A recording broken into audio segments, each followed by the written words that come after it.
है कि जिस तरीके से 8 भारतीयों को एक ऐसे मामले में सजाए मौत सुना दी गई है जो मामला भी समझ में नहीं आ रहा है क्योंकि कतर सरकार के द्वारा रखा नहीं जा रहा है सामने। लेकिन इस गिरफ्तारी से ठीक पहले पाकिस्तान के नेवी चीफ की और कतर के अधिकारियों की अगर मुलाकात होती है और आरोप अगर भारत ये कहता है कि इसमें शायद आईएसआईएस का हाथ हो सकता है, हालांकि अभी कोई हमारे पास सबूत नहीं है, तो क्या इस आरोप में आपको लगता है कि दम हो सकता है? क्योंकि पाकिस्तान, चाहे सरबजीत का मामला हो, चाहे पुराने कई अनुभव रहे हो, पाकिस्तान इस तरीके की हरकतें करता रहता है, साजिश रचता रहता है भारत के खिलाफ।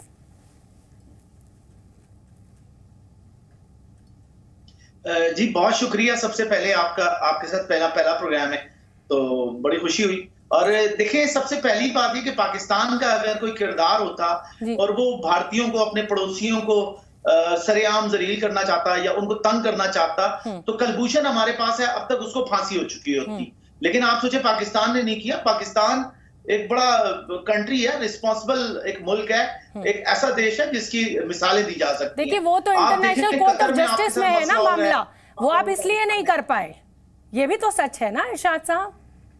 सर देखिए, ये कुलभूषण पकड़ा गया बलूचिस्तान में। आप रोजाना हिंदुस्तान इंटरफेरेंस करता है। आपको नहीं पता, आपने मुक्ति बाहिनी जब बनाई तो वही ब्रिगेडियर शाह था जो बाद में ऑपरेशन ब्लू स्टार में आपके गले पड़ गया और आपने उसके टोटे टोटे कर दिए। आपको याद होगा 6 जून 1984 को आपके लिए अजाब बना। तो अभी भी जो आप ये चीजें कर रहे हैं, ये भारत के गले पड़ेंगी सारी।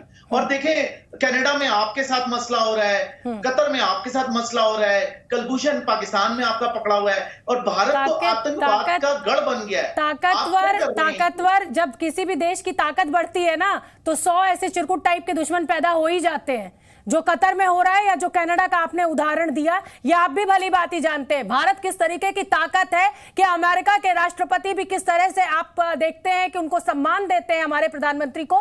तो ये तो बौखलाहट है।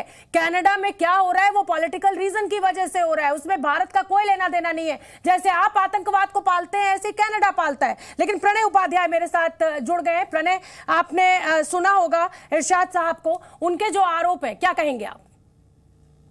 देखिए, उनके आरोप नहीं है, वो इतिहास में से अपनी सुविधा के अनुसार चीजें निकाल के लेके आ रहे हैं। 1971 के अंदर मुक्ति वाहिनी के साथ में बांग्लादेश का जो पूरा आंदोलन है वो क्यों शुरू हुआ था, वो पाकिस्तान का इतिहास अपने आप में उसका गवाह है। और कैसे पाकिस्तान की सेना ने सरेंडर किया, उसकी तस्वीरें दुनिया को दिखाने की या याद दिलाने की जरूरत नहीं है। लेकिन अगर इन तस्वीरों की बात की जाए, कतर वो जगह है जहां पर तालिबान के साथ में समझौता हुआ और समझौते के अंदर पाकिस्तान की क्या भूमिका थी। पाकिस्तान के फॉर्मर आईएसआई चीफ जो लेफ्टिनेंट जनरल फैज हमीद, हालांकि इस समय पाकिस्तान के मौजूदा निजाम में वो बड़ा पर्सोना नॉन ग्राटा है, लेकिन फिलहाल उस समय की अगर बात की जाए तो फैज हमीद उस समय बड़े सक्रिय थे। कतर वो जगह है जिसके बाद जहां फीफा वर्ल्ड कप की सुरक्षा के लिए पाकिस्तान ने अपने दस्तों को भेजा था। फीफा वो जगह है जिसके साथ में उसके रेगुलर डिफेंस रिलेशन है। तो इसलिए ये जो तमाम चीजें हैं, जो चीज कुलभूषण जाधव का उन्होंने जिक्र किया, यही तो बात है कि कुलभूषण जाधव जैसा ही केस यहाँ पर बिल्डअप करने की क्यों कोशिश हो रही है, क्यों ये तस्वीरें महत्वपूर्ण हो जाती हैं। हम ये नहीं कह रहे हैं कि इसके पीछे पाकिस्तान है, अगर कोई सबूत होता तो वो सबूत सामने आ जाता, लेकिन अभी तो सबूत सामने नहीं रखा। बिल्कुल। राजा काशिफ साहब, कुलभूषण जैसा ही मामला क्या अब कतर में पैदा करने की कोशिश की जा रही है? क्योंकि नियत तो आपकी इसी से पता चल जाती है कतर की, कि साहब आप पूरा मामला ही नहीं बता रहे। और अब ये जो पाकिस्तान के अधिकारी मिल रहे हैं उसको कैसे समझा जाए? क्या एक बार फिर आपका देश भारत के खिलाफ साजिश रचने में लगा हुआ है? क्या इसको ऐसे समझना चाहिए? देखिए, अगर हम ऐसा कर रहे होते तो आपको क्या ख्याल लगता है कि हम ऐसा करेंगे? हमने तो देखे कुलभूषण को भी संभाल के रखा हुआ है और बलूचिस्तान में आप देख रहे हैं कितनी ज्यादती भारत कर रहा है इंटरनेशनल कोर्ट ऑफ जस्टिस की वजह से। देखें, अरे देखें, रखा हुआ है ना, देखें कितने प्रेम से रखा हुआ है, कितनी इज्जत एहतराम से रखा हुआ है। तो कतर में हमने करना होता तो हम इसके साथ करते, हमने तो कुछ नहीं किया। तो इसका आतंकवाद तो करता ही भारत है। आप देखेंगे हर जगह आपके नेवी के लोग निकलते हैं। अब तो भारतीय नेवी को डूब मरना चाहिए पानी में। चुल्लू भर तो नहीं, बहुत पूरा दरिया है, समंदर है। साहब फिर ये क्या कर रहे हैं आप लोग? प्रणाम हर है, जगह आपसे अपना आतंकवाद देश फैला समझ रहे हैं, नहीं रहा है आतंकवाद। और हमें क्या करना चाहिए और कहां डूब मरना चाहिए। आतंकवाद को आप अपनी आस्तीन में पालिए, ठीक है, दूसरे देशों में आतंकवादी आप इन्फिल्ट्रेट करवाइए, अपनी इकोनॉमी जो है वो आपकी इन्हीं आतंकवादियों के पालन पोषण में ध्वस्त हो चुकी है। बलूचिस्तान में लोग आपके खिलाफ खड़े हुए हैं और डूब मरना हमारी नेवी को चाहिए। गजब है साहब, प्रणाम है आपको सर। अच्छा, नहीं, मैं आपको मजीद भी बताऊं। आप देखें कि भूखा इस वक्त कौन है, भूखी हालत इस वक्त किसकी है।